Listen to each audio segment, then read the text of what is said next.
The opening words to the Sermon on the Mount can be heard as the most basic mission statement of our religion to promote humility, compassion, and forgiveness.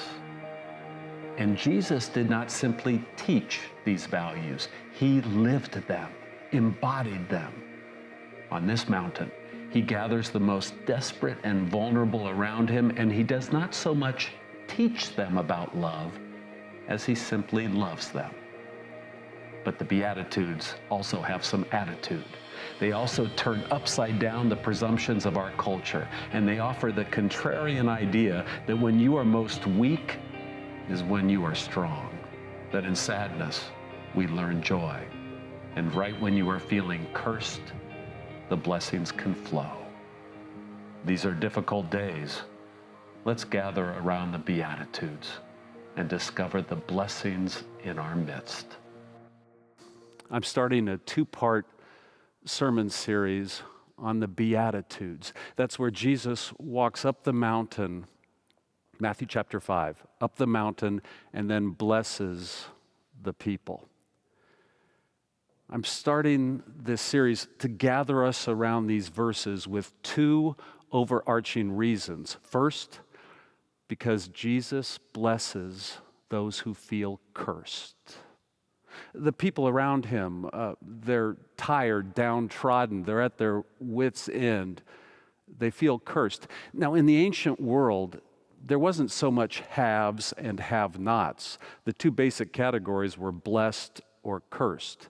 If you had everything in life, if you had plenty, you felt you were blessed by God. If you didn't, you felt cursed. But Jesus blesses them.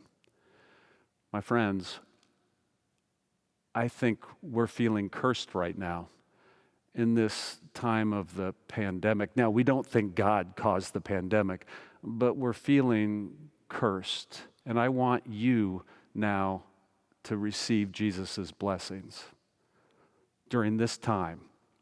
Now, I know lots of people are talking about what blessings we might get from the pandemic, that we're learning to reset our values, spend more time taking a walk or more time with family. And I love that people are seeing the silver lining in this moment, but I'm not talking about those blessings. I'm talking about the fact God is always blessing us. In the worst of times or the best of times, in God's profligate, overflowing love, God's blessings always flow forth. And I want you to experience those now. The second reason that I'm gathering us around these verses is that the Beatitudes are just so awesome. I mean, they are so cool in the way that they combine the very essence of what Christianity is about, the simple essence, but they also are subversive. How Jesus can combine that is amazing. So first, they present the simple, pure beauty of Christianity. What's our faith about? Humility, forgiveness, compassion. But even as Jesus passes on these values, he is undercutting everything that the Roman Empire is about. At his time, in his place, the Roman Empire was about force and mastery and coercion and control. And somehow Jesus is presenting these beautiful Beatitudes, but also making a severe indictment of the status quo. So, as we gather around the Beatitudes, first just receive the blessings. I want to create a Beatitude attitude of gratitude, dude. Just accept the blessings and then look for the beauty and the power of what he's saying. Now, to really understand the power, let me describe the word beatitude. That is one of those old churchy sounding words. Beatitude comes from the Latin translation of the Bible. Beati means blessed, blessed persons. But remember with me that in the Roman Catholic Church, the Pope will officially beatify someone. Someone is beatified when they're recognized as ascending to heaven, and now they can be prayed to as an intercessor. Beatification is one step towards canonization as a saint. So this is from the Latin beatitude, but it gets even cooler. Now we know our Bible wasn't originally written in Latin nor in English, so it doesn't say blessed or beatitude. The word in Greek is makarios. Jesus is saying blessed or makarios. Makarios are the poor or those who mourn. And this is really cool because in Greek, makarios means happy, but it's used almost always to refer to the Greek gods. The type of happiness you have when you're above worldly concerns, a type of luxurious, lush, divine happiness. And Jesus is saying it to them, makarios. Okay, this first week I'll go through the first 4 Beatitudes and then the last 4 next week. Jesus begins by saying, blessed are the poor in spirit. Beatified are the poor in spirit. So what is it to be poor in spirit?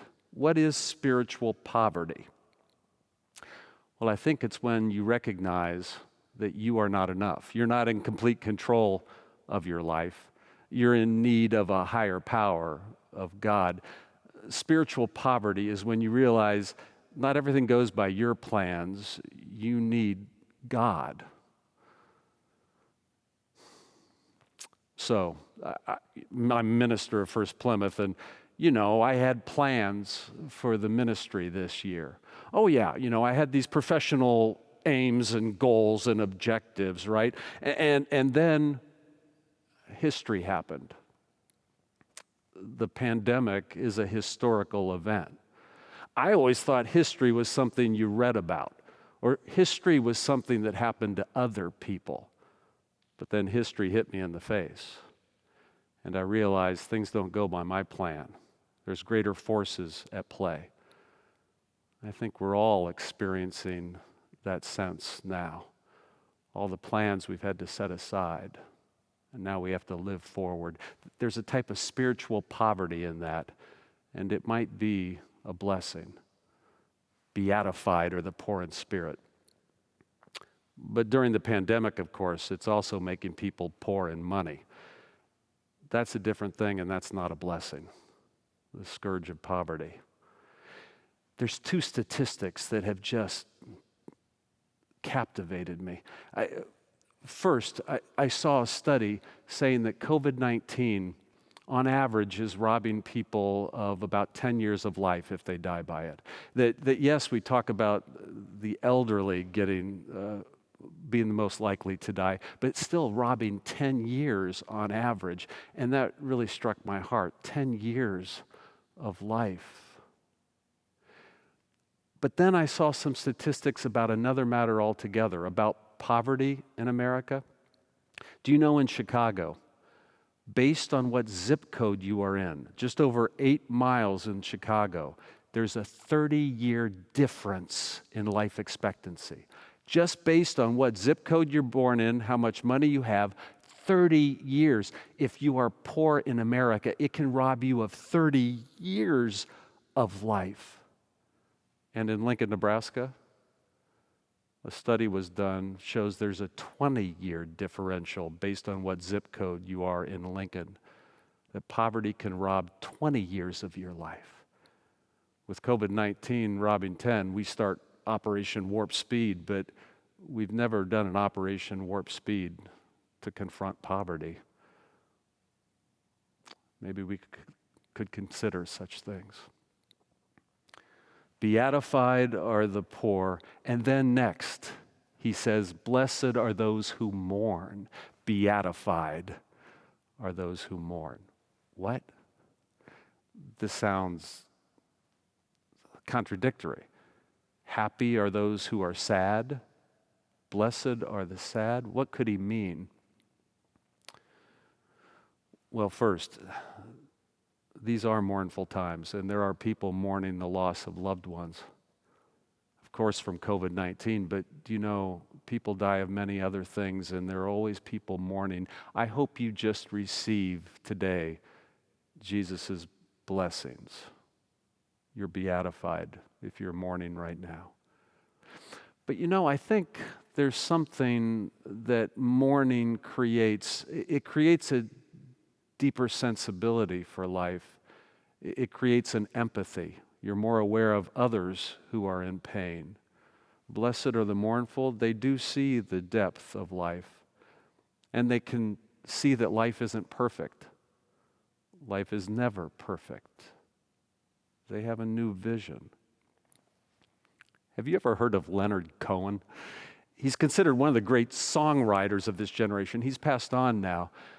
He was a Jewish man, but he was trained as a Zen Buddhist monk, and he was open to many different religions. And his song lyrics, they have a spiritual depth to them. In one song, one of his great songs, Anthem, he says, "Ring the bells that still can ring. Forget your perfect offering. There's a crack in everything. That's how the light gets in." Do you hear what he's saying? Life isn't perfect, but ring the bells that still can ring. When things aren't perfect, that doesn't mean we can abdicate our responsibility to still seize what we can, to ring the bells that still can ring, but recognize there's no perfect offering. And the fact that life isn't perfect, that it has cracks, that's what lets the light in, the divine. Blessed are the mournful. They know life's not perfect. And then the next beatitude, blessed are the meek, for they shall inherit the earth. Beatified are the meek. I have a very sophisticated mouse. Let me explain. During the pandemic, we're all home a lot more. I've been home more than I've ever been. And right at the beginning of the pandemic, I woke up one morning, went into my kitchen, and I saw the telltale signs of a mouse. I'd left a wrapped cookie on the counter, and it looked a little chewed open on the side. And I thought, I think I might have a mouse. Now, hey, no big deal. Do you know the average home in America has about 12 mice? I shouldn't tell you that. Don't freak out. Entomologists just did a study of American homes. I shouldn't tell you this, but they discovered the average American home has 100 species of bugs in it. Don't freak out. Even really clean homes, the average home has about 200 bugs in it at any moment. Don't freak out. Anyway, I thought, I've got a mouse. So I took every food item that was possibly chewable into by a mouse, and I put it in tight plastic containers, and I sealed off the food in my kitchen, right? And then for the next 6 or 7 weeks, I thought I had bested that mouse. I was superior. And then, just this week, I woke up one morning, I came into the kitchen, and I just happened to notice that long ago, I had placed 2 really nice bottles of Cabernet Sauvignon in the corner of my kitchen counter. I thought maybe some special occasion I'd finally drink that expensive wine. I had them sitting there, and something caught my eye behind those bottles. And I saw that this mouse had pulled this beautiful gourmet chocolate bar I'd had filled with a special liqueur. He'd pulled this big gourmet chocolate bar behind the bottles of the Cabernet Sauvignon. And so for the last 7 or 8 weeks, he was coming in, sitting behind those expensive bottles of wine and feasting upon my gourmet chocolate. I have a mouse of rarefied sensibilities, high aesthetics, an elevated mouse. I thought I'd bested that mouse. No. Well, in the Sermon on the Mount, I think Jesus is playing a little game of cat and mouse.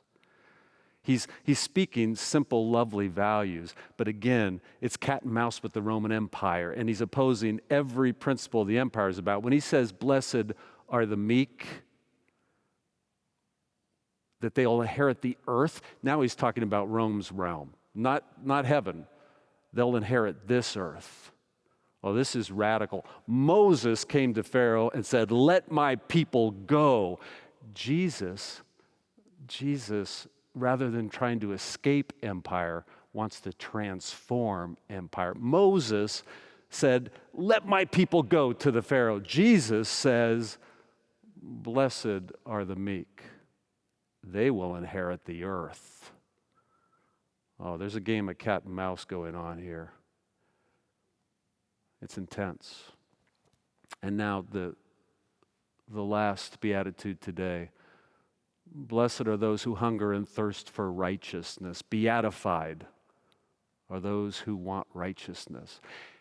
Now, don't hear the word righteousness like we do in English typically. It's a bad English translation. Really, righteousness for us means a type of smug superiority about your piety. You're righteous, you feel filled with faith.